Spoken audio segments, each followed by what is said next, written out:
Boa noite a todos. Que alegria estar nesta casa pela primeira vez aqui em São Bento, trazendo o nome da nossa Seara do Senhor, de Mafra. Agradeço imensamente o convite, Luciane, com quem trocamos mensagens, ajustamos agendas, né, Luciane? Hoje foi possível estar aqui em sintonia, né, com o Evangelho, com o Mestre Jesus. Muito obrigada à presença de cada um de vocês. Faço um agradecimento aos meus familiares, aos amigos que vieram ao meu convite e a todos que estamos aqui. Né? Estamos aqui porque temos um propósito muito importante. Que Jesus nos abençoe e que nós todos possamos nos abrir às maravilhosas energias do ambiente, ao preparo dos nossos irmãos encarnados e desencarnados para que este evento aconteça. Tá? E o tema que eu trago para a nossa reflexão é um tema que me despertou interesse já há algum tempo, mas que no ano passado, com a notícia da chegada de mais um espírito ao nosso seio familiar, temos o Pedrinho a caminho, né? Sinto um reforço do convite do mestre para estudar mais esse tema de tão grande importância, né, para todos nós, a família. E Jesus, nosso mestre, tem muito a nos ensinar sobre esse tema. E a partir dessa conexão de Jesus e família, nós vamos entender e conhecer um caminho para a nossa chegada a Deus, que é o nosso grande propósito. Né? O título dessa palestra, ele não é meu, ele é o título de um palestrante muito querido, que sugiro conheçam, gosto muito das reflexões dele, Arthur Valadares. Ele traz na sua fala uma riqueza de detalhes que eu me baseei, mas que trouxe também observações minhas. Então, só referenciando a quem teve essa brilhante inspiração para colocar esse título que eu estou fazendo uso hoje. Então, vamos falar sobre esse tema, né? Então, família, né? Quanto temos a pensar sobre família? O olhar que eu quero trazer aqui é o olhar do projeto divino que é a família.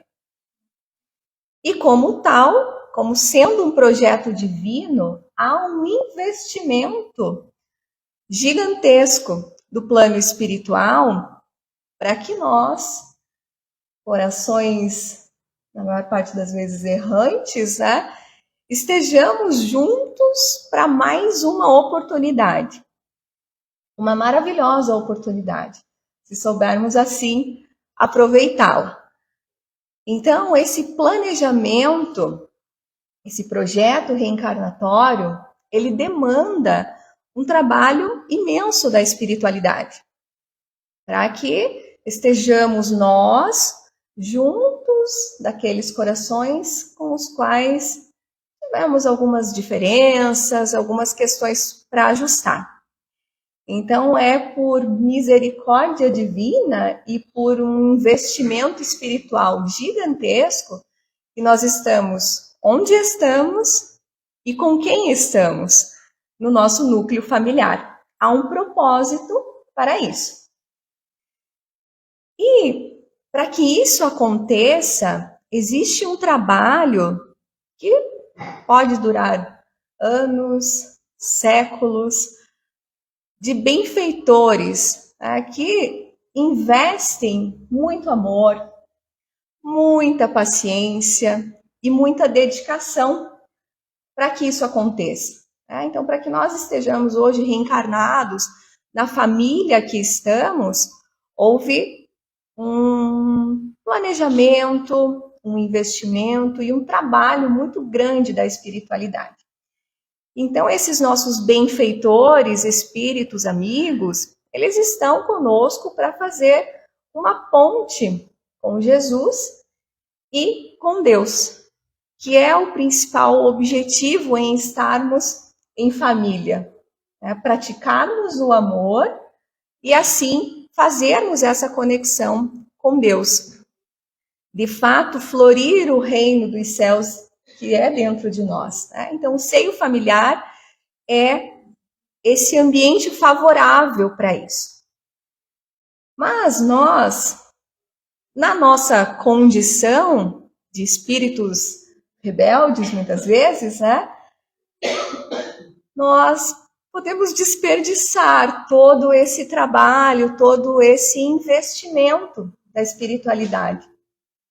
Talvez porque não soubemos usar o tesouro do tempo, o tempo que estamos aqui na Terra, dedicamos ele muito mais às questões materiais do que às questões espirituais, que são, de fato, as que vão nos levar ao reino dos céus, Não que nós não devemos nos dedicar à matéria, precisamos, estamos na matéria.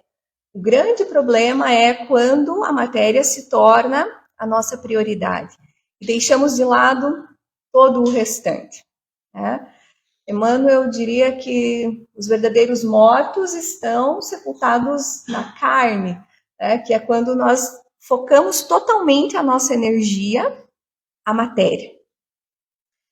Também, muitas vezes, não fazemos bom uso do nosso corpo, nosso templo sagrado, nosso instrumento de evolução, não fazemos bom uso da nossa saúde.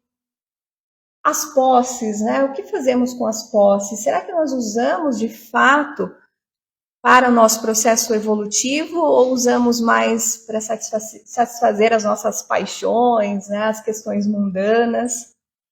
E como agimos com os corações com os quais temos a bênção da convivência?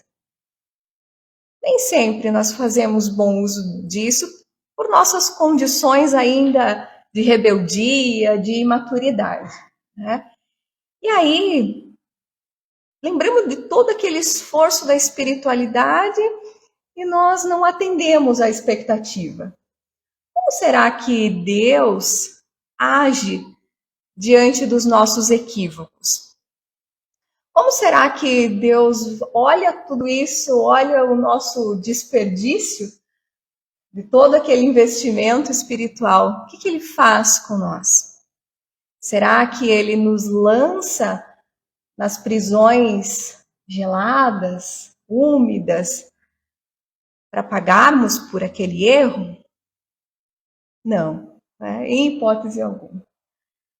Emmanuel nos diz que, pelo contrário, ordena ao Senhor apenas a troca da vestimenta carnal e o retorno à matéria, sob a bênção do esquecimento, na composição de um novo núcleo familiar, para que possamos nos redimir diante de nós mesmos e daqueles com quem desperdiçamos a oportunidade. Então, com toda a misericórdia, todo o amor que Deus dedica a nós, que a espiritualidade dedica a nós, Ele não nos dá uma punição severa. Ele faz um novo trabalho, um novo projeto, há um novo investimento da espiritualidade para que voltemos junto daqueles corações que outrora magoamos, ferimos, e temos aí uma nova oportunidade. Então, essa misericórdia divina permite o reencontro de corações que coletivamente se equivocaram, para uma nova oportunidade de convivência, com as possibilidades de ajustes dos erros e dos equívocos passados. E aí, onde que nós vamos nos reencontrar? No lar. Lá no núcleo redentor. É lá, na intimidade do dia a dia, que nós vamos tendo a oportunidade de reparar aqueles equívocos, aqueles erros de outrora. E aí, muitas vezes, nós nos revoltamos com isso, né? Porque, puxa vida, tem aquele que me tira do sério, né? Ou é o filho, ou é a esposa, o esposo, os parentes, puxa vida, né?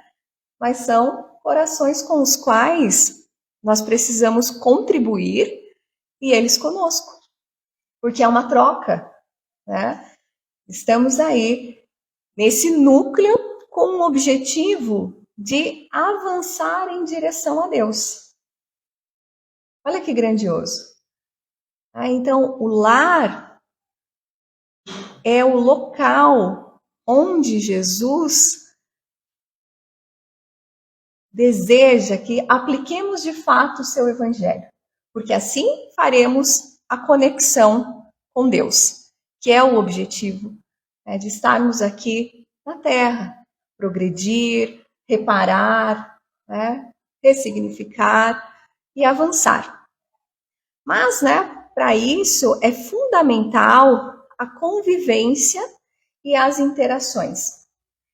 Então, não é fugindo daquele parente difícil que eu vou conseguir progredir.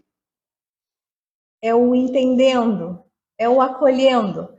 E aí nós temos a bênção da doutrina espírita, né, que nos ajuda a entender que aquele que eu mais tenho dificuldade, talvez seja quem eu fui algoz, né?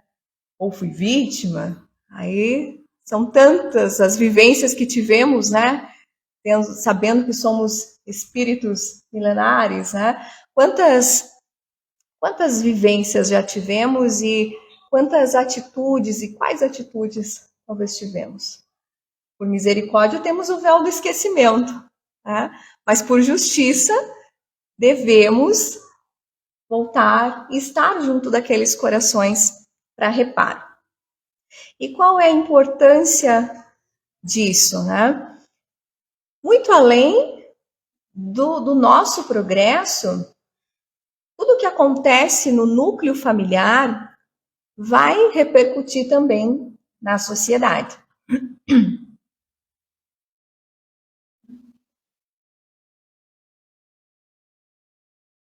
Então, a família é uma microsociedade. No nosso evangelho, nós vemos que é a primeira escola, né? Convivência em família é a primeira escola. Escola para quê? Para a sociedade. Tudo aquilo que acontece no núcleo familiar, a forma como convivemos, repercute nas nossas relações sociais. Então, para mudarmos a macrosociedade, é fundamental a mudança, a melhoria da microsociedade, que é a família.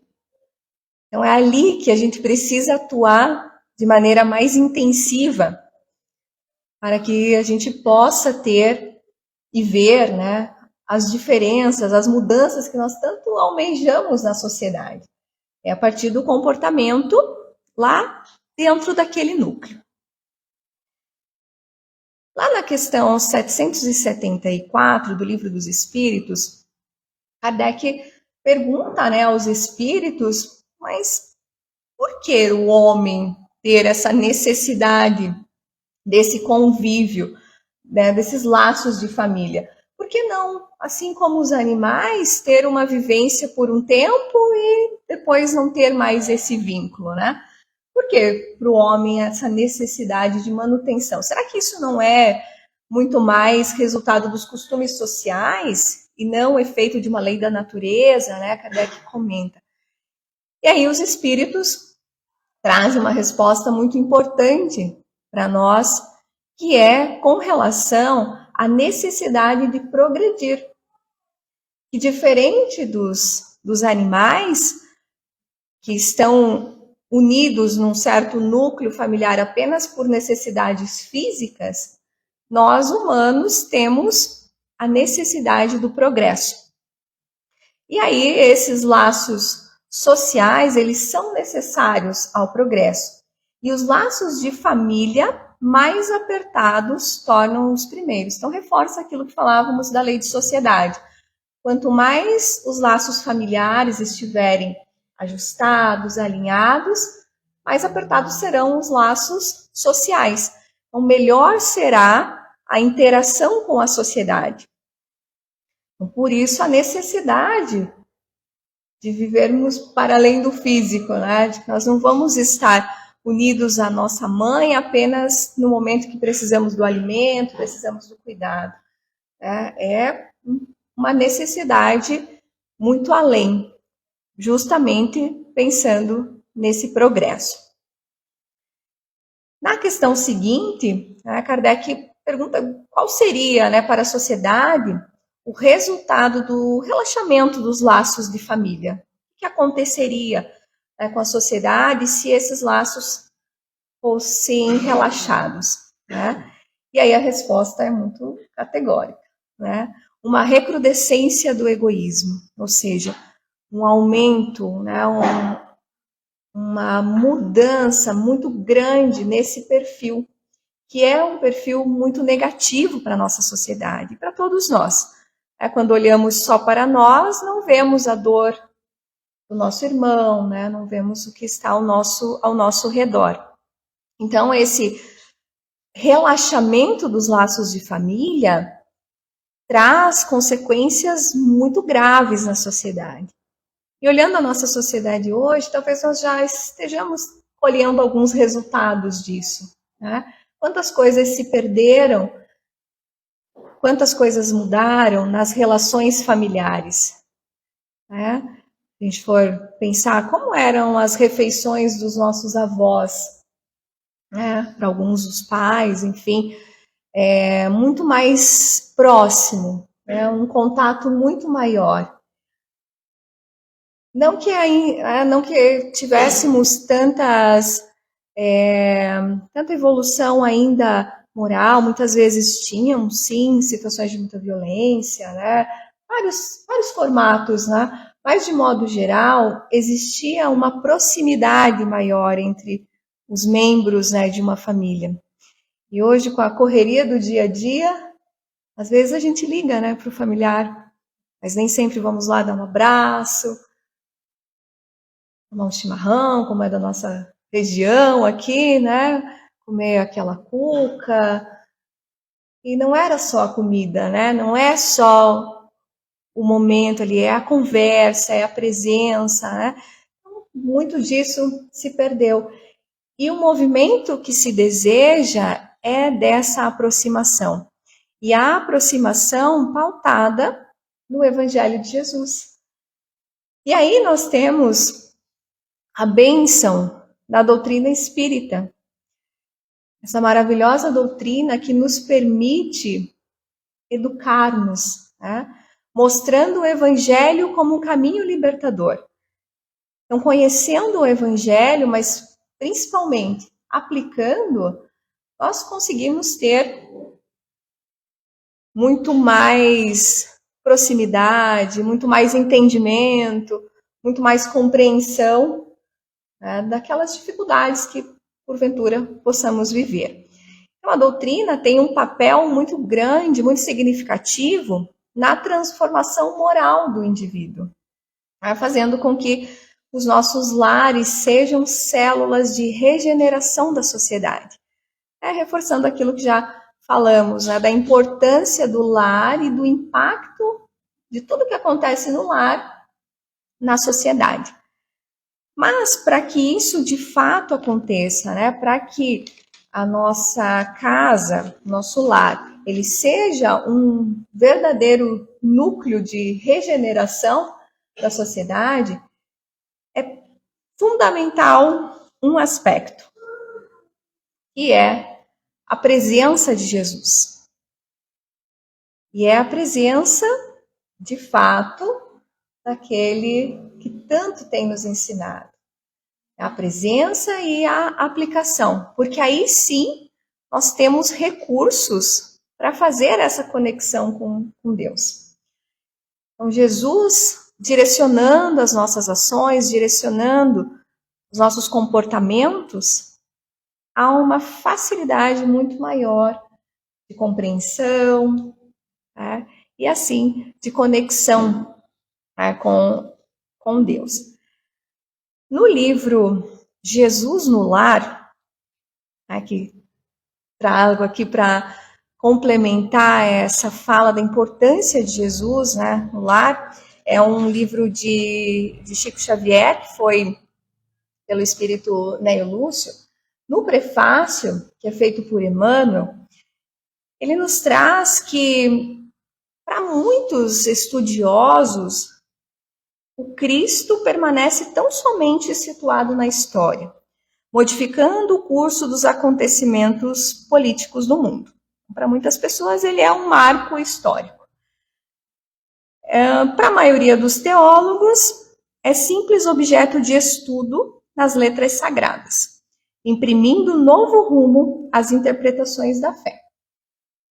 Para os filósofos, é o centro de polêmicas infindáveis. E para a multidão dos crentes inertes, é o benfeitor providencial nas crises inquietantes da vida comum. Estou com um problema, agora é só Jesus na causa. Né? Quando Jesus deveria ser o nosso primeiro movimento. Né? Então, para muitos, a gente, né, e me considero também, porque por vezes também recorri a Jesus, quando tentei fazer de tudo e não consegui, bom, agora só entregar para Deus, né? Só entregar para Jesus.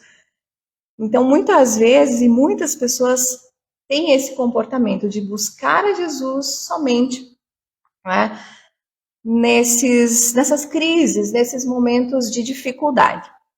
Todavia, diz Emmanuel, né, quando o homem percebe a grandeza da Boa Nova, compreende que o Mestre não é apenas o reformador da civilização, o legislador da crença, o condutor do raciocínio ou o doador de facilidades terrestres, mas também, acima de tudo, o renovador da vida de cada um. Atingindo esse ápice do entendimento, a criatura ama o templo que lhe orienta. Contudo, não se restringe às reuniões convencionais para as manifestações adorativas, e sim traz o amigo celeste ao santuário familiar, onde Jesus, então, passa a controlar as paixões, a corrigir as maneiras e a inspirar as palavras, habilitando o aprendiz a traduzir-lhe os ensinamentos através de ações vivas, com as quais espera o Senhor estender o divino reinado da paz e do amor sobre a terra.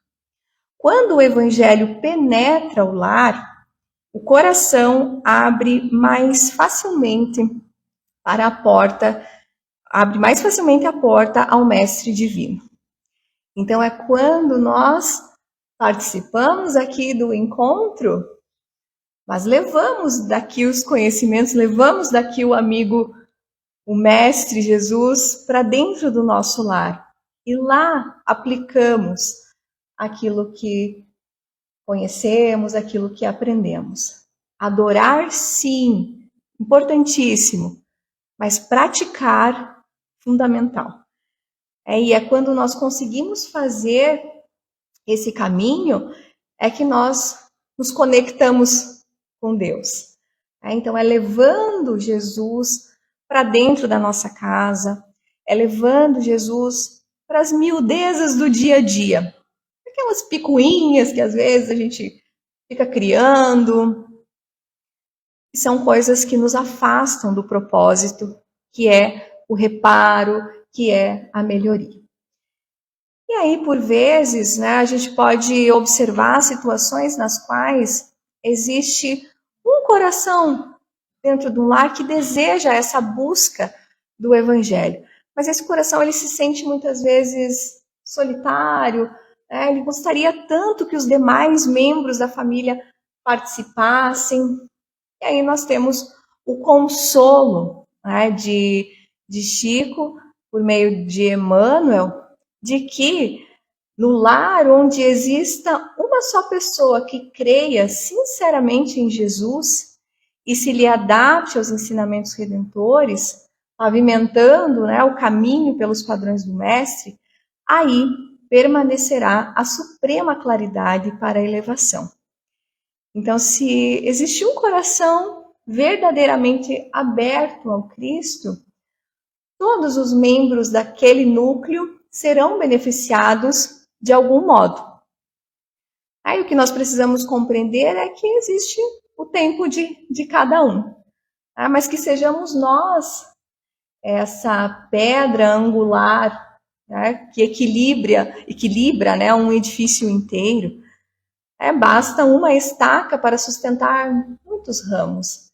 Então, que sejamos nós esses instrumentos do Cristo para a edificação desses núcleos redentores com a presença de Jesus. E Emmanuel ainda nos traz mais um grande afago, né, ao coração, que não te esqueças, pois, de que se verdadeiramente aceitas o Cristo e a Ele te afeiçoas, serás conduzido para Deus, tu e tua casa. Então, todos ganhamos com isso. Com certeza, se todos estivermos na mesma sintonia, muito maior. Né? Mas precisamos ter essa compreensão do processo de cada um. Né? Mas que seja o nosso coração aberto a Jesus, ao Evangelho, para edificar esse lar e torná-lo, de fato, um núcleo de conexão com Deus. Para ilustrar aqui, a gente pode lembrar da experiência de Lívia Lentulus, esposa, né, de Públio, que foi um coração que lutou bravamente por tanto tempo, sozinha, né, para que hoje consigamos nós, né, usufruir dos maravilhosos ensinamentos trazidos por meio de Emmanuel. Então, foi um grande, e é um grande exemplo para nós de dedicação, de doação ao Evangelho, muitas vezes incompreendida, né, muitas vezes vista com maus olhos, mas que ela tinha dentro dela a certeza da importância daquela abertura para com o Cristo, e que o propósito era muito além somente dela e da família dela, né? Então, ela conheceu o Evangelho por meio de Ana, que era uma serviçal que trabalhava com ela, e se abriu, se encantou, teve um custo muito alto, mas ela sabia, né, a grandiosidade que era se dedicar ao Evangelho e buscar o Evangelho.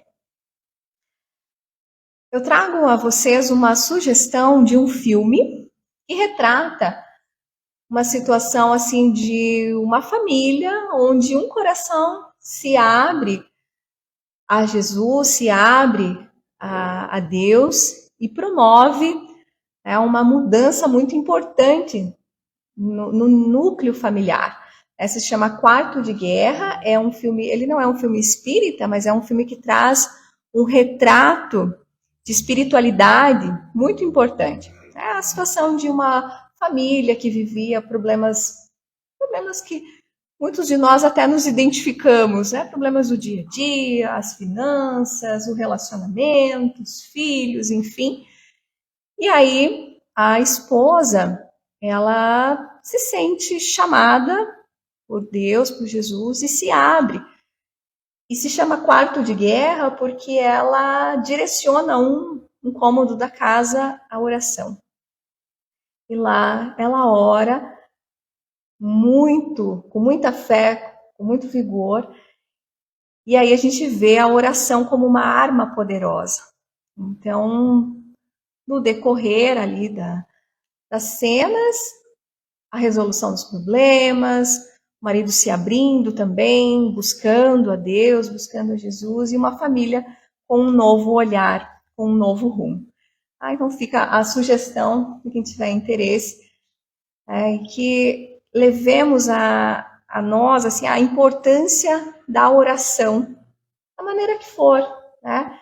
mas que seja do nosso coração, que seja para nos acalmar, que seja para nos direcionar. E isso traz uma infinidade de benefícios, não só para nós, mas para aqueles que nos cercam, né?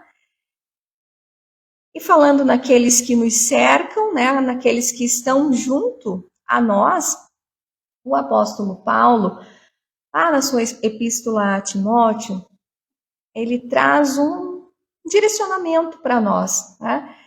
Que nós aprendamos primeiro a exercer piedade para com a nossa própria família. Porque quantas vezes nós temos muita facilidade em ter um comportamento diferente, um comportamento até muito mais reto, com os estranhos, com aqueles com os quais não convivemos no cotidiano, né? E lá no íntimo, temos muita dificuldade, muitas vezes, de ter piedade, né? Para aqueles que estão ali conosco no dia a dia.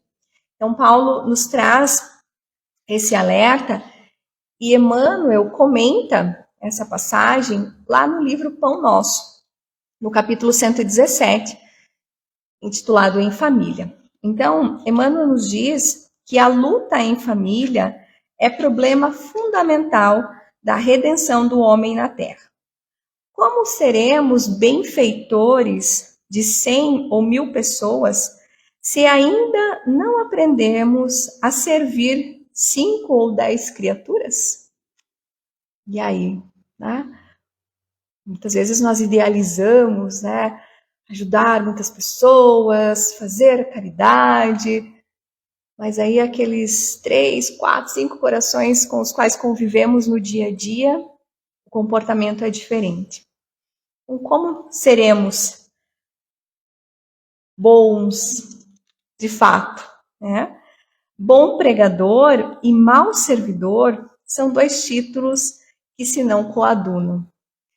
E aí é a minha grande responsabilidade quando estou aqui a falar para vocês sobre essas maravilhosas reflexões, né? Quem está primeiro ouvindo sou eu.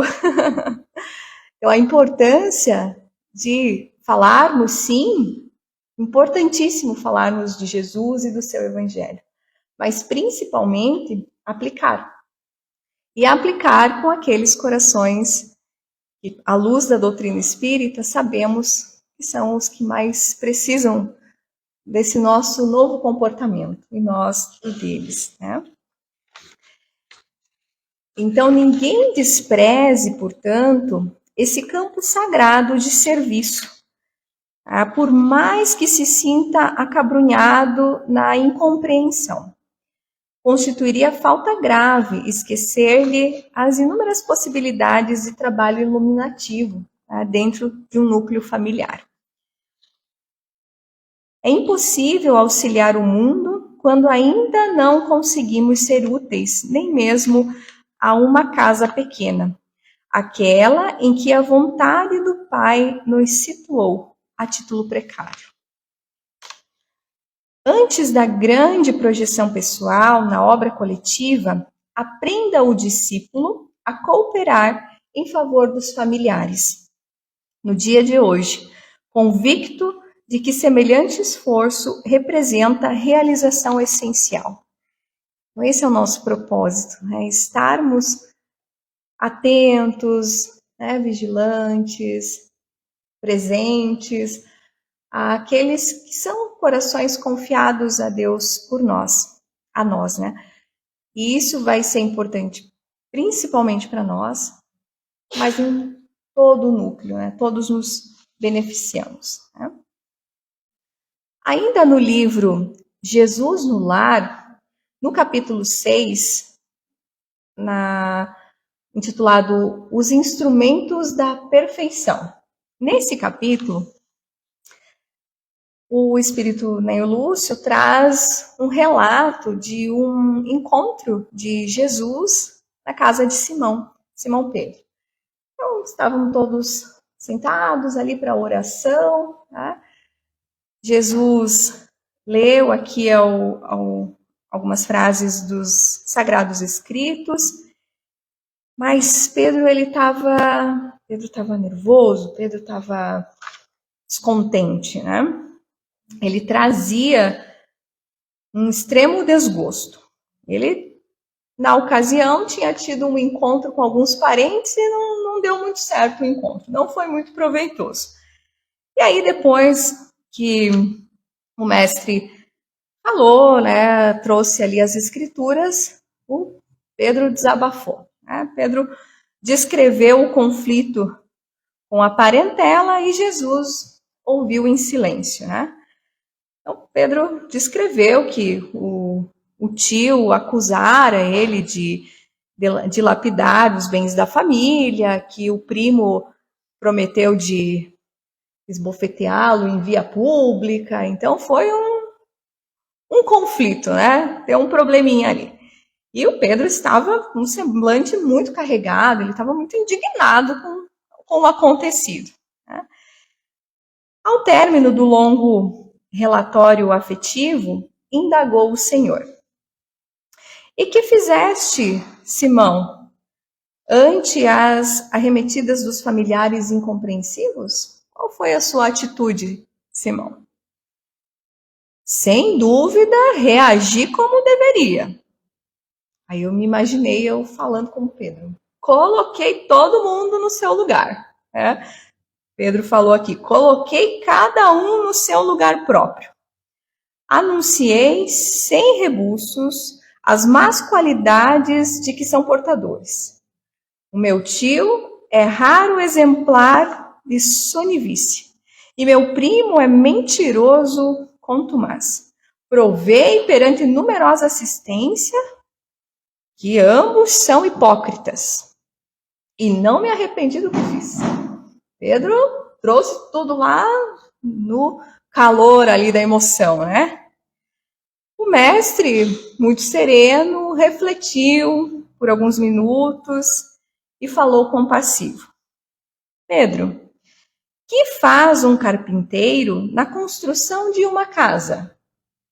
Pedro: ora, naturalmente trabalha, né? Ele estava irritadíssimo com a pergunta do mestre, né? E o mestre pergunta, muito bem humorado: com o quê? Usando ferramentas? Pedro responde. Após a resposta breve de Simão, o Cristo continuou: As pessoas com as quais nascemos e vivemos na terra são os primeiros e mais importantes instrumentos que recebemos do Pai, para a edificação do reino dos céus em nós mesmos.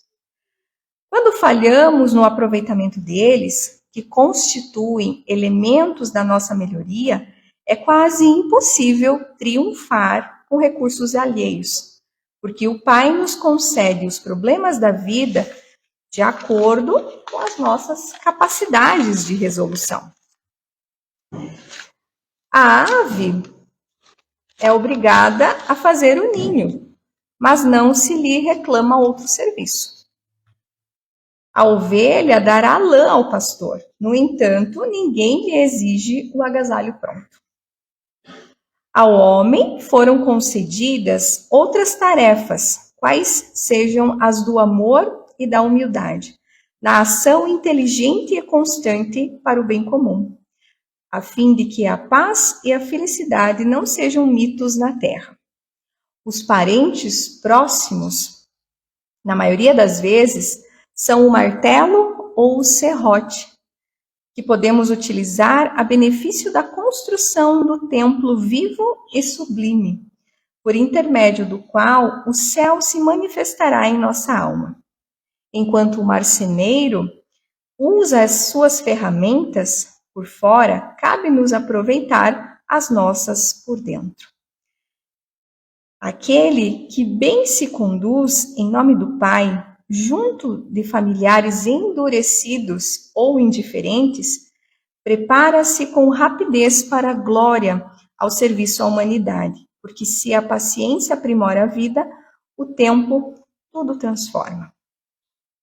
Se não ajudamos ao necessitado de perto, como auxiliaremos os aflitos de longe? Se não amamos o irmão que respira conosco os mesmos ares, Como nos consagraremos ao Pai que se encontra no céu? Diante disso, né, a gente já tem toda a clareza do que Jesus espera de nós. A paciência, o cuidado, a ponderação para aqueles que estão junto conosco. Em uma passagem das tantas peregrinações que Jesus nos traz, há um episódio da cura de um obsediado. Um indivíduo que estava com uma perturbação muito grande, recorre ao mestre e é curado. E ele fica encantado com o acontecido. E ele deseja abandonar tudo para seguir o mestre.